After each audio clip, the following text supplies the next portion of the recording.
Right now, as you're listening to this, the government is making you poorer. And the worst part, you can't see it happening.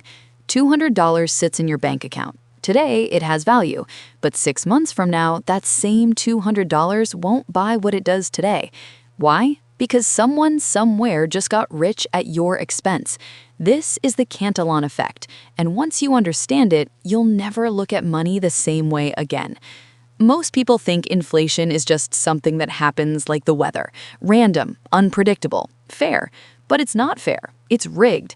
And the rigging happens in a very specific order that determines who gets wealthy and who gets left behind. Today, we're breaking down the hidden mechanism that's been widening the wealth gap since 1755, and why bankers have understood the secret for centuries while you probably haven't. Before we explain the mechanism, let's travel back to 1755. An Irish-French economist named Richard Cantillon was trying to solve a puzzle that most people never even asked. When governments print new money, who benefits first? What he discovered was so profound that it explains almost every major economic crisis in modern history. It explains why the rich got richer after the 2008 financial collapse, while average families lost their homes. It explains why your savings are worth less every year, while the stock market reaches all-time highs. It explains why you're working harder but falling further behind. Cantillon figured it out 3 centuries ago. His answer? The people closest to the money printer always win. Everyone else? They lose. But the thing that's crazy is this mechanism has gotten more powerful, not less. With digital money and quantitative easing, it's never been easier for those at the top to access new money first. Imagine a printing press in the Federal Reserve Building. It's 2020. The pandemic hits. Fear spreads faster than the virus. The central bank makes a decision. We need to inject trillions of dollars into the economy. But here's the thing. That money doesn't just appear in everyone's bank account equally. It never does. The newly printed money flows directly into the banking system. JP Morgan, Goldman Sachs, Bank of America, they get access first. Now, at this moment, prices haven't changed yet. A house still costs $300,000. A car still costs $30,000. But these banks now have freshly printed trillions sitting in their accounts. They do what any rational actor would do. They invest before prices rise. They buy real estate. They buy companies. They buy assets. They know prices are about to explode, so they lock in today's prices before the rush. Then, and this is critical, the money slowly trickles down. The banks lend to hedge funds. Hedge funds invest in startups. Some money flows to corporations for stock buybacks. Corporate executive stock options become worth 40% more overnight without anyone producing anything of value. Money flows to real estate investors who buy apartment buildings at $2 million. 3 months later, they're worth $2.8 million. Meanwhile, you, at your job, you're doing the same work. Your salary is the same, but you're arriving late to the party. By the time new money reaches workers and savers, if it reaches them at all, prices have already soared. The money in your savings account has less purchasing power. Your salary buys less stuff. Your rent goes up 15%. Your grocery bill jumps 20%.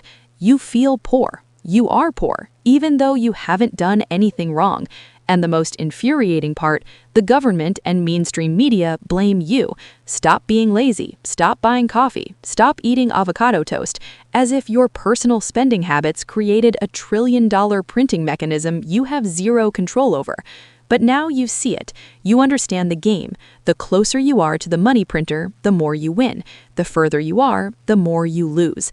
The rich get richer not because they're smarter. They get richer because they're first in line. They get new money before you do.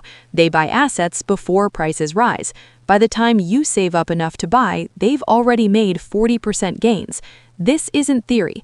Let's look at the actual evidence.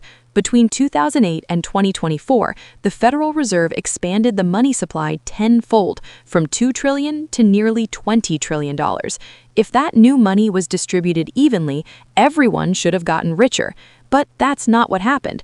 During that exact same period, the wealth of the top 0.1% in America more than tripled, a 200% increase, and the bottom 50%, their wealth went up just 12%.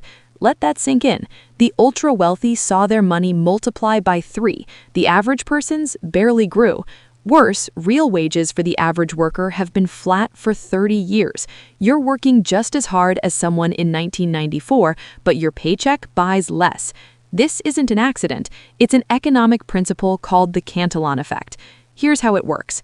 When you increase the money supply by 10x, but that money flows first to those who already own assets, asset prices go up. The stock market soars, real estate soars, but wages, the mean income for 90% of people, stay flat. It's an invisible transfer of wealth from those who trade time for money to those who own things.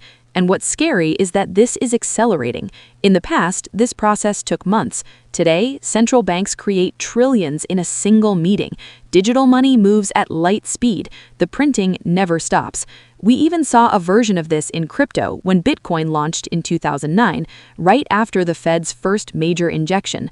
Early holders got in near the money printer. The irony is that a system supposedly created to fix the old one operates on the same principle. So what can you do? Panicking is the worst response. Resignation is what the system wants. Instead, you have to understand the game. First, recognize that income and wealth are different. Making a six-figure salary doesn't make you wealthy. Owning assets that generate wealth does.